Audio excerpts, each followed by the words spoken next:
Good evening and welcome to Gravitas. I'm Palki Sharma Upadhyay. Let's get started. Gravitas, presented by Amity University, ranked amongst the top 3% universities globally. Co-presented by Salesforce. We bring companies and customers together. Skoda, superb. Best in next class. Co-powered by Star Health Insurance, the health insurance specialist.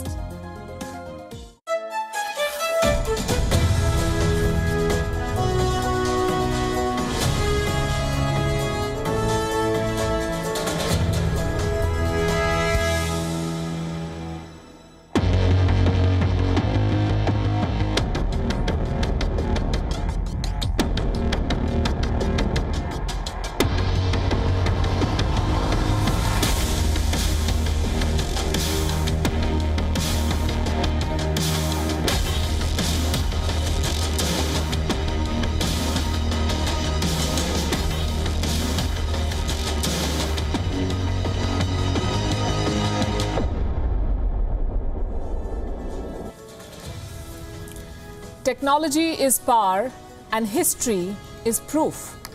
Each technological revolution changed the battlefield and the global balance of power. Let me give you examples. Before gunpowder was invented, Europeans controlled only 14% of global territories. Once they had gunpowder, they ended up ruling 84% of the world. Then came the steam engine. Germany and Japan chugged on to power. After the First World War, Russia and the US rode to power on the combustible engine and the Industrial Revolution. Japan and in all Europe declined then. The 1960s saw the information revolution. The US mastered it, the Russians steadily lost that race. Why am I telling you this long story? To make a short point. Technology decides who will rule the world. Tech giants know this. And now they're fighting to rule the roost. Apple versus Facebook, the war is out in the open and on its way to courts. What are they fighting over? They say it's user privacy. We say it's just the users and money. On Gravitas tonight, we'll explain and also tell you why governments must regulate tech giants before tech giants start running governments. Also on the show, a day after Pakistan Supreme Court orders the immediate release of Daniel Pearl's killer, the US government has issued a strongly worded statement saying this is an outrageous decision. The Imran Khan government is under pressure to act now. In Myanmar, the army is flexing its muscle once again. It is accusing the Aung San Suu Kyi government of rigging the election. Army officials making cryptic comments suggesting a coup. Is that a possibility? We'll discuss. 2 weeks after landing in Wuhan and getting infected, the WHO team has finally left quarantine. It will finally begin its investigation into the origin of the virus. Where exactly will it be looking for those answers? We'll bring you a detailed report. And the city of Tripoli in Lebanon is in a state of chaos. It has been burning for the last 4 days. The streets have been taken over by angry residents. What is this protest about? We'll discuss. We begin as always with Gravitas Global Headlines. A low-intensity blast occurred near the Israeli embassy in New Delhi. No injuries have been reported. Israel says it is treating the blast as a terror attack. The blast was reported while the beating retreat ceremony was underway, marking the culmination of India's Republic Day celebrations. Sri Lanka started inoculating frontline health workers, military troops and police officers against COVID-19 a day after it received 500,000 vaccine doses from India. 150,000 frontline health workers and 115,000 selected military and police personnel would be the first recipients of the shot.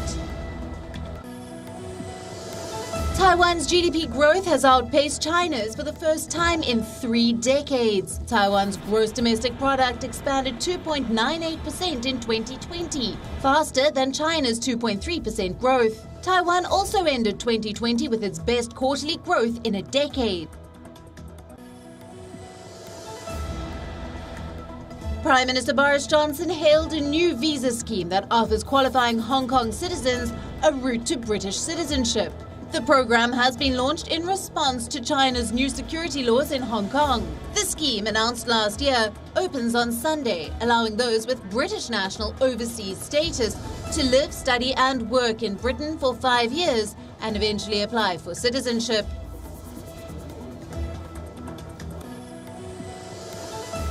Two men in Indonesia's conservative Aceh province were publicly caned nearly 80 times, each for having sex. Gay sex is outlawed in Aceh under the local Islamic law. This is the third public flogging since the Islamic law was implemented in 2015.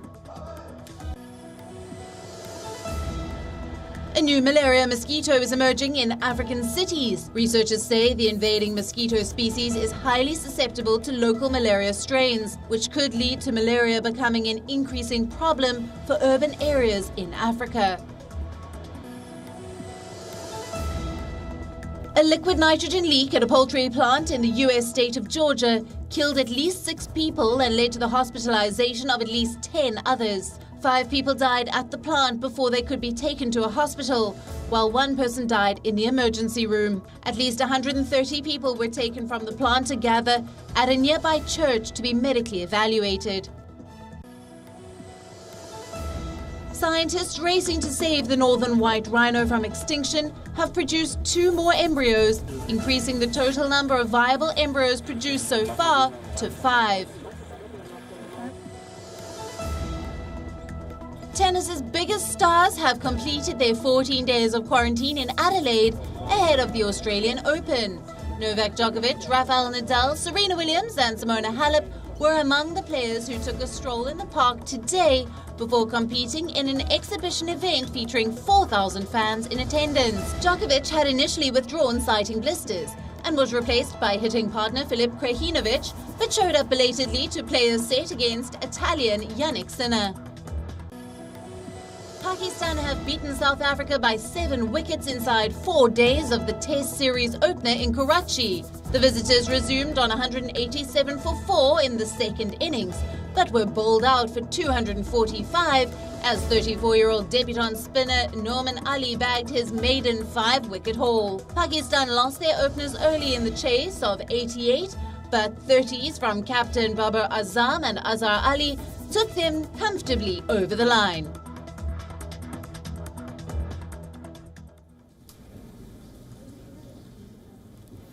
This is a clash of the titans. Apple and Facebook, 2 of the biggest tech companies in the world, they're at each other's throats. They're on the verge of a legal face-off. But why are they fighting? They say it's about user privacy, but that's just the ostensible reason. The real one is money. And here's why you should care.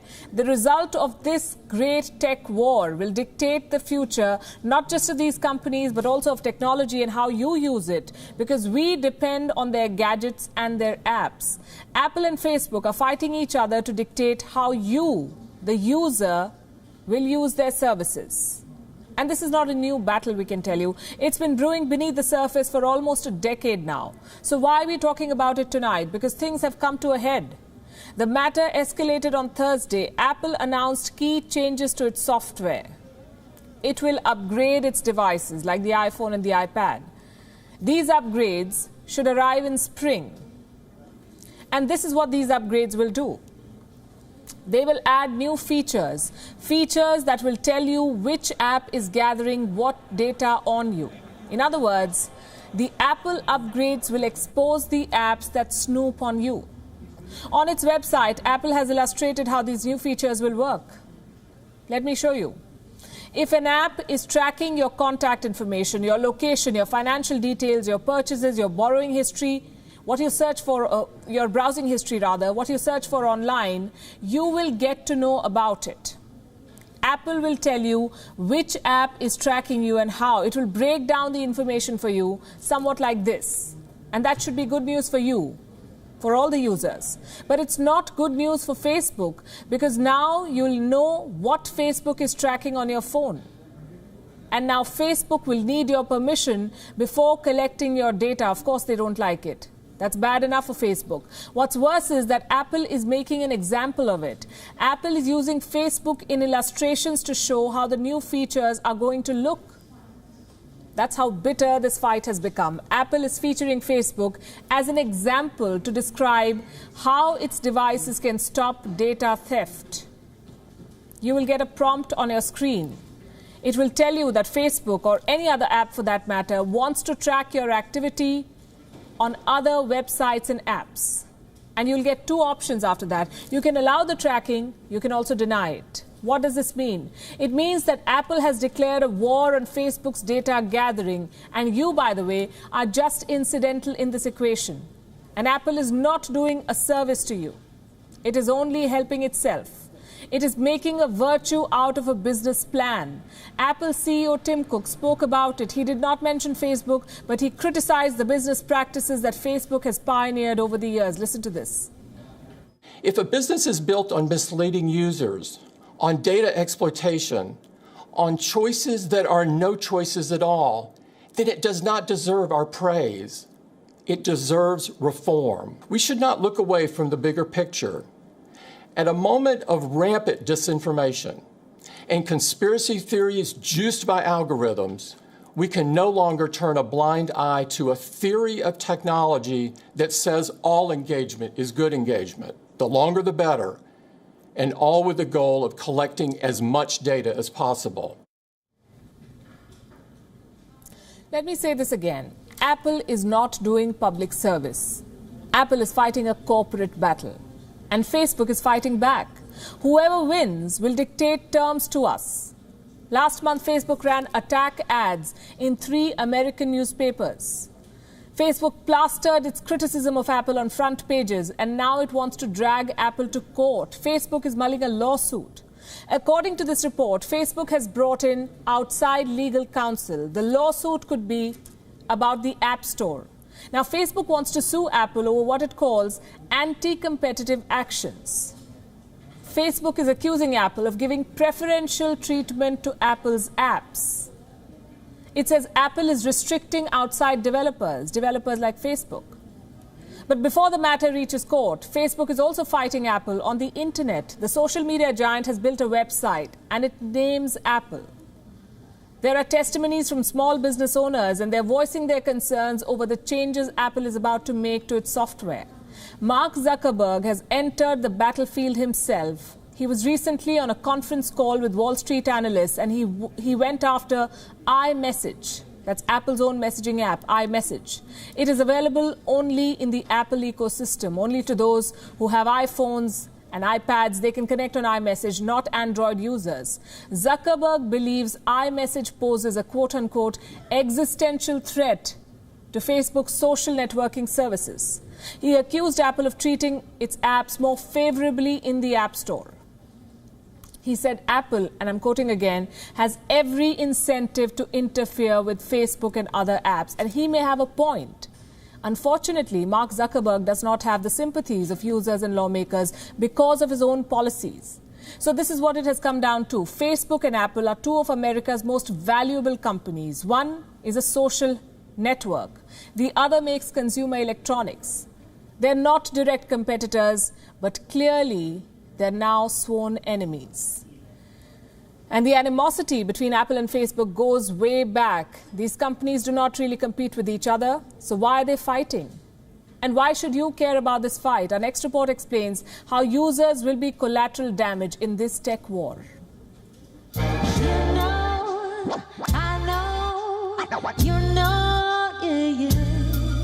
Apple and Google are 2 mammoth technology companies, and that's where their similarities end.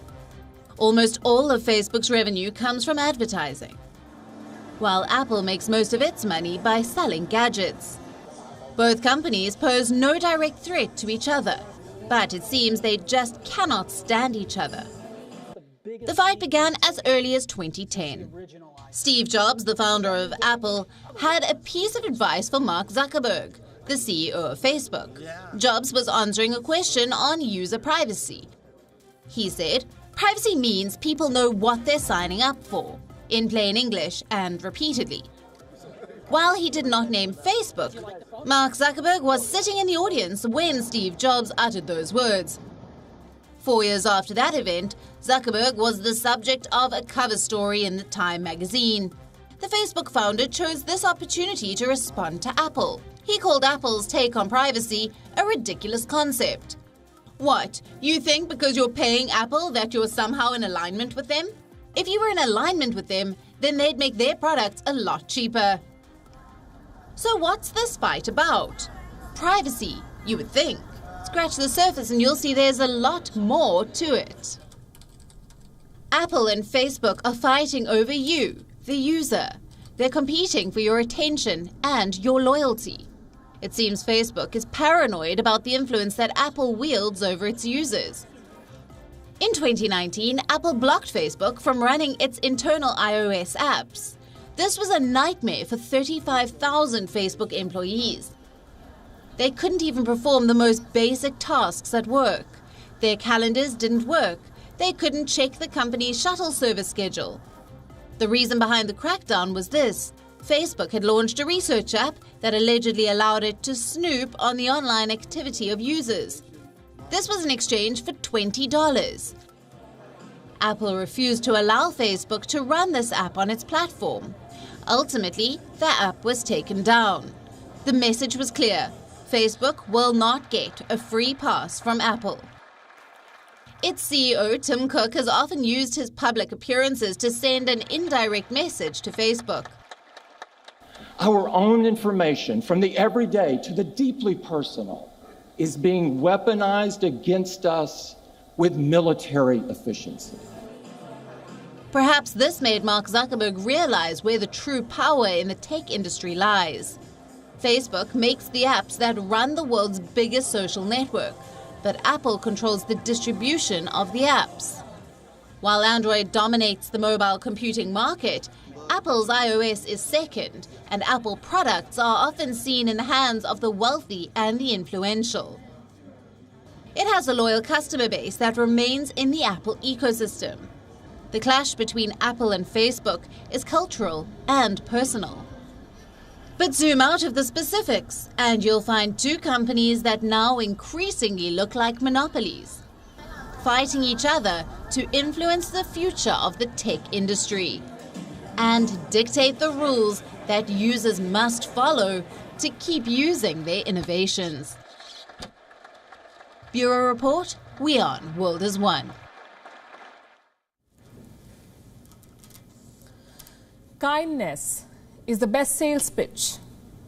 In the 90s, health drinks were fighting it out so that you and I could grow up stronger and sharper. Toothpaste brands were boxing each other and the germs so that our teeth could be strong, bright and shiny. In 2021, tech giants are planning to drag one another to court so that our data is safe. They're preparing to spend money on lawsuits. They're ready to bear the expense of top lawyers. Why? So that our privacy can be protected. I just have one question. Do these companies work for philanthropy or profit? You know the answer. You see, the data debate is heating up. Privacy has become the new sales pitch, and tech giants want to go all out to monetize our insecurity. So ask yourself this question. What does Apple get by campaigning for your data? And I'll give you the answer. Apps get money from targeted ads. If Apple makes data tracking difficult, then the apps will have to look for other ways to generate revenue, like asking you to pay. So free apps might start asking you to pay to install them. Make their service chargeable. This will help Apple. How will this help Apple? Because Apple gets 30% cuts from in-app sales, meaning if you're buying a feature inside an app on an Apple device, Apple will get 30% of the money that you pay. It makes sense for Apple to not have free apps. So let's talk specifically about Apple versus Facebook. Facebook is facing flack over privacy. And it should. But here's something else that you should know. Every time Facebook is questioned, Apple stands to gain. Let me tell you how. WhatsApp is owned by Facebook, you know that? And iMessage is owned by Apple. Now, WhatsApp and iMessage are direct competitors. So those who uninstall or leave WhatsApp understand the tech war now. Apple is worth nearly $2.3 trillion.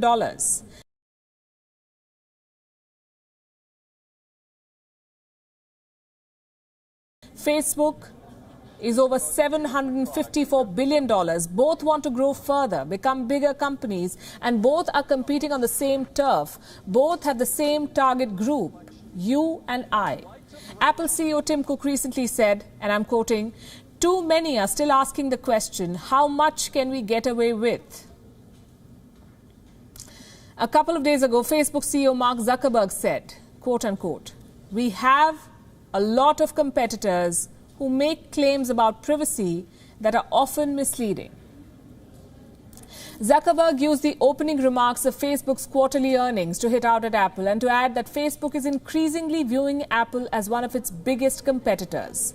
"This is a competition worth billions of dollars. You and I are stretched and sandwiched in between. There is nothing that we can do about this till the law of the land interferes. But guess what? There is no law." And this is true for everyone watching us tonight, from India to the United States. You don't have a law to deal with this. India does not have any law that defines how our data should be handled. There is no regulation on personal data collection in this country. There is no limitation on the extent to which our data can be tracked or sold for profit. A personal data protection bill was tabled in 2019. It is still under discussion. We are in 2021. Can India still do anything to ensure that the data of its citizens is protected until this law is enacted? What about the United States? It's not too different there. There is no well-defined federal law on privacy in America. Tech giants are abusing this gap. They have taken it upon themselves to play judge and jury. Apple is trying to wage a moral war on Facebook, but it's also drawing a smokescreen about its own ulterior motives. Even if Facebook drags Apple to court and the two fight it out, the verdict will be given by one American judge sitting thousands of miles away from India. And guess what? The verdict will impact around 270 million Indian Facebook users and roughly 12 million Apple users. How is this fair? Why shouldn't India have a say in this fight? Let me tell you why it should. First, India is the second largest online market. Second, India is Facebook's biggest market, 270 million users, like I mentioned earlier. The US, in comparison, has 240 million Facebook users. Third, privacy is a fundamental right in India. Lawmakers need to ensure that this right is safeguarded in this country. According to one report, India will have 966 million mobile phone users by 2023. Imagine the kind of personal data that would be available in the public domain.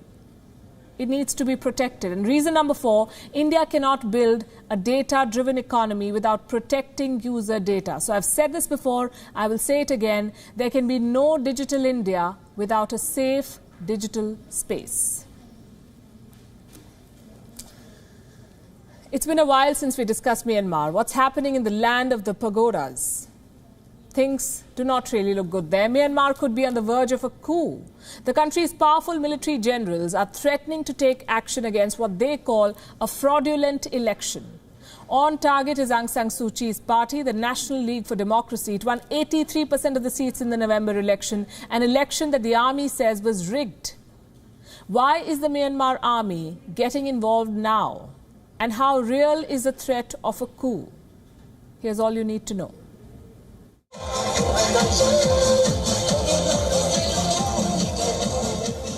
Myanmar could be on the verge of a coup. The Myanmar army is flexing its muscle once again. Its powerful military generals are threatening to take action over an alleged voter fraud. They are alleging discrepancies in the general election won by Aung San Suu Kyi's party. The National League for Democracy, led by Suu Kyi, won 83% of the seats in the November elections. The mandate was seen as a referendum on Suu Kyi's fledgling democratic government. 2 months on, the same mandate is being called fraudulent.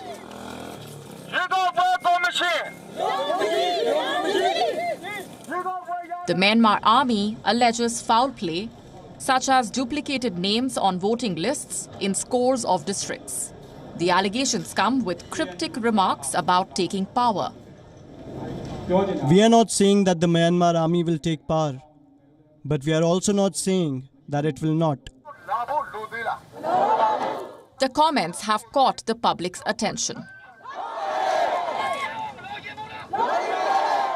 Why exactly is the Myanmar military getting involved? As the architect of Myanmar's 2008 constitution, the military, known as Tatmadaw, sees itself as the guardian of national unity. It has enshrined a permanent role for itself in Myanmar's political system. The military gets an unelected quota of 25% parliamentary seats, along with control on the defense, interior and border ministries. It is a rather awkward power-sharing arrangement with the government. Many government figures have suffered imprisonment and persecution at the hands of the military, and now army officials are making allegations of election fraud. It has raised the spectre of a coup. The military officially denies any such plans but remains non-committal about its intentions.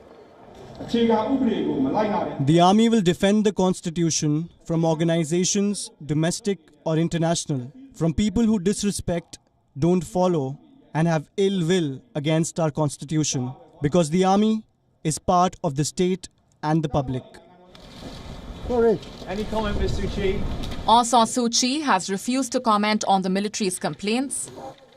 The Myanmar Election Commission says the errors are not on a scale that could discredit the election. The United Nations chief has issued a statement. Antonio Guterres says he is following the developments with great concern. So, is a coup likely? The Myanmar constitution makes it difficult for the army to legally intervene against an elected government, and to take power by force, the army will have to breach its own constitution. Legal experts say a scrapping of the constitution is unreasonable and unlikely. But there is no guarantee that the electoral dispute will be resolved through legal mechanisms. We haven't heard the last of this story. Bureau Report, WION World is One.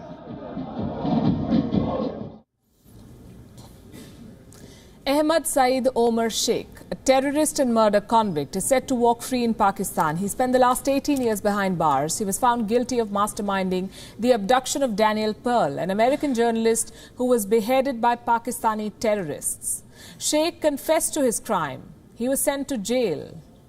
And 18 years later, Pakistan Supreme Court says there is no evidence to prove his culpability. The man is now 47 years old. Sheikh was born to prosperous Pakistani garment merchants in London. He was given the best of education at some of the most prestigious universities, including the London School of Economics. But his jihadist zeal made him return to Pakistan and spend several months at a terror training camp. It's a fascinating story. Listen to this. The Pakistani deep state then sent him to Kashmir, and that's where he carried out his first kidnapping. The abduction of 3 British tourists in 1994. The hostages were freed. Omar was captured by Indian forces. He was jailed at a prison in New Delhi. This is where he met Pakistani jihadist Maulana Masood Azhar, the founder of Jaish-e-Mohammed. Azhar and Omar had to be freed in 1999 in exchange for hostages on board a hijacked Indian Airlines plane, IC-814. Omar returned to Lahore. He came in contact with Daniel Pearl. Daniel Pearl was the South Asia bureau chief of the Wall Street Journal. Pearl was investigating the murky underworld of Pakistani terror outfits after the 9/11 terror attacks. Omar lured Pearl into a trap that ultimately led to his abduction. This was in January 2002. A month later, in February, Omar was arrested. He boasted to a Karachi court that Daniel Pearl was already dead. He said it. A week later, these images of Daniel Pearl were released by the abductors, and a graphic video of Pearl's gruesome decapitation. He was beheaded. That video was delivered to the US consulate in Karachi. Omar confessed to playing a role in Daniel Pearl's killing. He was given a death sentence. But he remained defiant, and he told the court, and I'm quoting, "We shall see who will die first, me or the authorities who have arranged the death sentence for me." 18 years on, his statement is turning out to be true. The Pakistan Supreme Court has given Omar a clean chit, the man who confessed to the crime. On your screen are images of the prison that he's being held in. He will soon be released from jail. The Pearl family, of course, is devastated. Judy and Ruth Pearl, the parents of Daniel Pearl, have issued a heart-wrenching statement. Let me read out from that. The release of these killers puts in danger journalists everywhere and the people of Pakistan. No amount of injustice will defeat our resolve to fight for justice for Daniel Pearl. We urge the US government to take all necessary actions under the law to correct this injustice. Has the US government responded? Yes, it has. Speaking to reporters, Joe Biden's press secretary, Jen Psaki, has said that the United States is outraged and that the decision to release Ahmad Saeed Omar Sheikh is an affront to terror victims everywhere. Listen to this. The United States is outraged by the Pakistani Supreme Court's decision to affirm the acquittals of those responsible for Wall Street Journal reporter Daniel Pearl's kidnapping and brutal murder, which shocked the world's conscience in 2002. This decision to exonerate and release Sheikh and the other suspects is an affront to terrorism victims everywhere, including in Pakistan. We recognize past Pakistani actions to try to hold Mr. Pearl's murderers accountable, and we do note that as of right now, Omar Sheikh remains in detention in Pakistan under national security authorities. But we call on the Pakistani government to expeditiously review its legal options, including allowing the United States to prosecute Sheikh for the brutal murder of an American citizen and journalist. And we're committed to securing justice for Daniel Pearl's family and holding terrorists anywhere accountable for their heinous crimes. And the State Department, I know, also just put out a statement. The Pakistan government is under pressure. It has appealed to the Supreme Court to review its decision, but we all know how this works, how these appeals have fallen on deaf ears in the past. And the fact that court after court in Pakistan has acquitted Daniel Pearl's killer says a lot about the true intentions of the Pakistani establishment. This is a story we'll be tracking. Let's tell you about GameStop. It's an American company. It was on the verge of bankruptcy, but that's not why it's in news. Its shares suddenly shot up by 2,000% jump in 4 days. How did this magical turnaround happen? Not because the company suddenly began doing well. This astronomical jump was driven by a group of netizens. People who were out to teach the bankers at Wall Street a lesson. Our next report tells you what a financial rebellion looks like. 25th January 2021. One share of American company GameStop Corp was selling at close to $43. 28th January 2021, the price shot up to $469. That's a whopping jump of more than 2,000% in 4 days. What happened? GameStop is one of the world's biggest video game retailers. But on Wall Street, the market for GameStop stock is a battleground. The battle is between financial elite and small investors. On Wall Street, you have some hedge funds that are active in what's called short selling. So these are companies who, instead of betting that a company is going to prosper in the future, they think it's going to do badly, and they think that the stock's going to fall. And there's a way for investors to make that kind of bet. It's called selling short. That's exactly what some of the major hedge funds wanted to do with GameStop. Bet on the decline of this company to make money. In other words, selling short. But these Wall Street traders got torched by this trade. Short sellers lost more than $5 billion betting against GameStop. This includes names like Point72 Asset Management that lost nearly 15% of its fund over this trade. Andrew Left's Citron Capital suffered a loss of 100% over the GameStop trade. Melvin Capital needed a $2.8 billion injection to save itself. These big traders were defeated at their own game by small traders. It all began here. Wall Street Bets, an internet forum on Reddit that decided to teach Wall Street a lesson. Online traders, mom-and-pop investors, and small brokers here decided to buy GameStop shares. For many of these traders, This was about punishing Wall Street for the financial collapse of 2008. You know, when the big man, when the quote unquote suits don't get their way and they start losing, they just shut down the game and change the rules. I think it's extremely unfair. At this point, like I said, I don't care about what my financial return is. Now it's about sticking it to the man. An army of small investors pushed the stock to record highs, leading to a massive jump in GameStop's market value from $2 billion to $24 billion. While the big investors saw the money they bet against GameStop evaporate. Well, it played out that those who are pushing the share prices higher are on the winning side, but those hedge funds that are short the stock, that believe that the price will be going down, are getting squeezed. And so the concern is that maybe we end up with some hedge funds that have financial difficulties. The volatile trading led to high drama, forcing the Biden administration and the U.S. Securities and Exchange Commission to start monitoring the situation. Robinhood, the app used by many of the small investors to buy GameStop shares, began blocking buys from fresh purchases. Some American lawmakers have now demanded an investigation into this halt. The bet against GameStop has left Wall Street traders burnt. The entire affair is a reminder that market investments remain risky business, and even the best in the business are not immune to it. Bureau Report, WION World is One.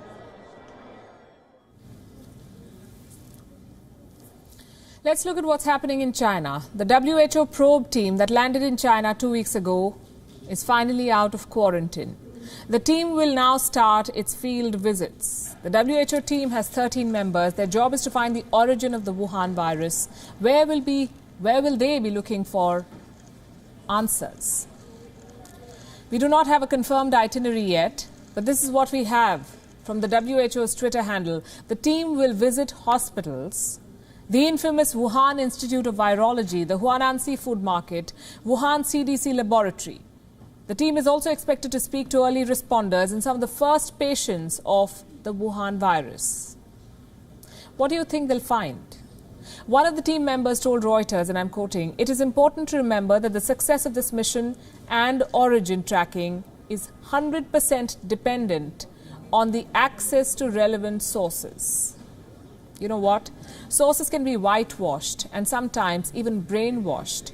2 weeks ago, we told you about the Wuhan exhibition, how China was trying to rebrand the city from an alternate reality. We also told you how Wuhan has been cleaned, flooded and flushed like a crime scene. We must remember that China allowed this team to enter Wuhan after almost a year of negotiation. There is no way Beijing is going to be giving away any answers now. The WHO experts seem to be prepared for this. Look at what one of them said, and I'm quoting again, "No matter how competent we are, how hard we work and how many stones we try to turn, this can only be possible with the support from China." The United States is warning the world against taking the WHO report on face value. Washington has raised concerns about quote-unquote misinformation from some sources in China. It said it was imperative that we get to the bottom of where the Wuhan virus originated. The Biden administration has also announced that it will not take the WHO report for granted and will evaluate its credibility. These comments, of course, did not go down well with Beijing. Zhao Lijian, the spokesperson for Chinese Foreign Ministry, called on Washington to respect facts and science. His words, respect facts and science coming from China. And also respect the hard work of the WHO experts, he said. Isn't it interesting how the WHO and China always seem to have each other's back? When China tried hiding the outbreak, the WHO looked the other way. China informed the world body by the end of December 2019, and the WHO waited till the 22nd of January, almost a month, to convene its emergency committee. It then waited till the 30th of the same month to declare an international emergency. It waited another 2 months to declare a pandemic. The World Health Organization absolved China of all responsibility by rebranding the Wuhan virus COVID-19. Then what the WHO really should have done is punishing China Because you know what? China not just exported a virus, but also tried its level best to profiteer from it. China exported more than 220 billion masks last year. Let that figure sink in. China exported more than 220 billion masks last year. This is according to Chinese government data. China also sold 2.3 billion pieces of protective gear and 1 billion test kits. Any idea how much all of this is worth? $52.6 billion. That is the kind of money that China pocketed. So first it exported a pandemic, then it sold an average of 40 masks to every person outside China. First China pushed numerous countries into recession, then it started telling the world how the Chinese economy was able to bounce back in the face of the Wuhan virus. It's been more than a year since China exported the virus. More than 102 million people have been infected so far. More than 2 million people have died. How long must we wait before world leaders finally make China pay? And we're not done with the pandemic. It's the 29th of January 2021. A total of 58 countries have reported mutated strains of the Wuhan virus. In Brazil, researchers have discovered patients with 2 different strains of the virus. 2 different strains in one patient. In the United States, the first cases of the South African strain have been discovered, and in the United Kingdom, experts say the vaccine may not be that effective on foreign strains. The mutations are spreading, the infections are rising, and new challenges are emerging with each passing day. Here's a report. Wuhan virus mutations are emerging in new territories. The infections are rising, the lockdowns are back, and the vaccines are proving less effective against the variant.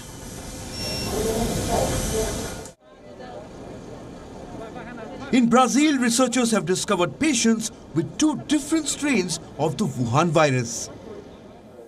The patients, both in their 30s, were infected with the first variant in November and have simultaneously tested positive for the second variant. The symptoms were mild. The patients did not require hospitalization. But scientists say the cases underscore the many variants that could be circulating in Brazil, and their coexistence in the same body could speed up mutations of other variants.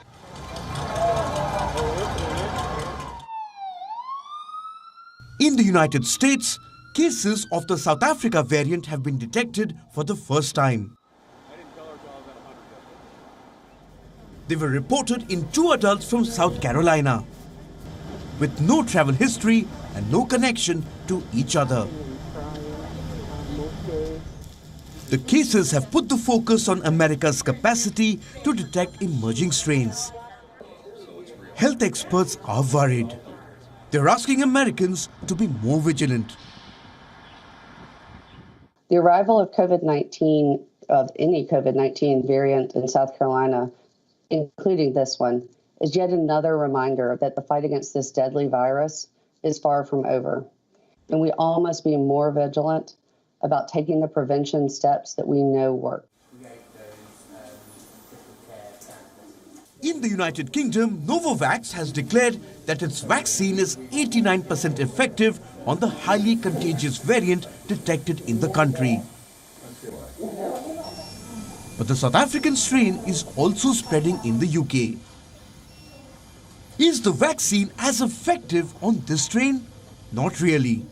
Now, not quite as effective as it is against the UK variant, and it may therefore mean that modifying the spike protein, or indeed adding a separate component to the vaccine, will now be considered, and Novavax are now doing that, and that may be the answer to deal completely with, for example, the South African variant.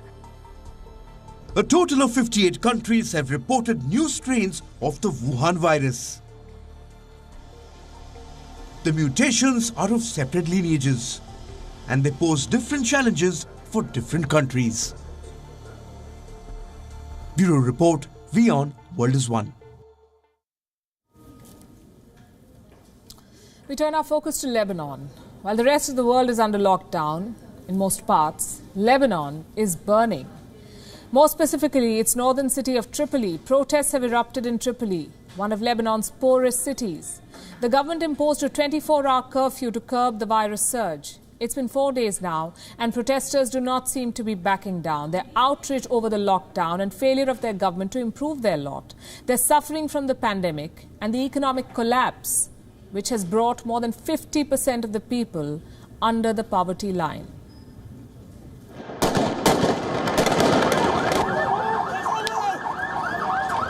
For the last 4 days, Lebanon's second largest city and its poorest has been in a state of chaos. Its streets have been taken over by its angry residents, and violence, tear gas and chants have become par for the course. Riot has even set several government buildings on fire.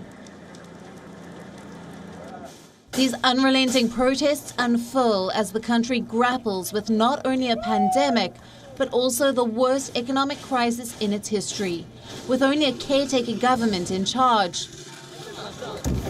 The lockdown, which has been enforced since January the 11th and which will continue until the 8th of February, has only piled pressure on an already crippled economy. Protesters in Tripoli fear poverty more than the pandemic. You want to close the country, provide people with what they need. It is not acceptable to lock people in their houses and leave them hungry. There are daily workers, there are people who were fired from their jobs. There are people who don't earn their living or even enough for the essentials of life. I want to deliver a message to the politicians in Lebanon that they led the protesters here. If those protesters weren't hungry, they wouldn't have come here. If bread is not available to the poor, politicians won't be safe, and we will protest every day. Our demands are to reopen shops and reduce a bit in the dollar exchange rate. People can't breathe anymore. So far, one protester has been killed in the clashes and over 200 people left wounded. The death of 30-year-old Omar Taiba has only poured fuel on the fire. While Lebanese military troops have been deployed in the city, the people's frustrations have overcome any fear of military action. The confluence of these crises is poisoning the biggest threat to Lebanon's stability since the end of its civil war in 1990. More than half the population lives in poverty, while the state has promised aid to close to 300,000 families. It only amounts to less than $50 a month. Doctors fear that removing the lockdown will only lead to the collapse of the health system. The country has been struggling to bring its numbers down since August, and the Beirut port explosion only added to its woes. 200 people were killed, over 6,000 injured. Several hospitals and large parts of the city were destroyed. On top of this, politicians have not been able to agree on a new government. The last one quit in the aftermath of the Beirut port blast. Public anger has now erupted into protests. And with more families struggling to meet basic needs, it looks like Lebanon is staring at a catastrophe in the coming days. Bureau Report, WION World is One. That it's a wrap. We're leaving you as always with Gravitas Images. Thanks for watching. Have a good weekend. We'll see you on Monday.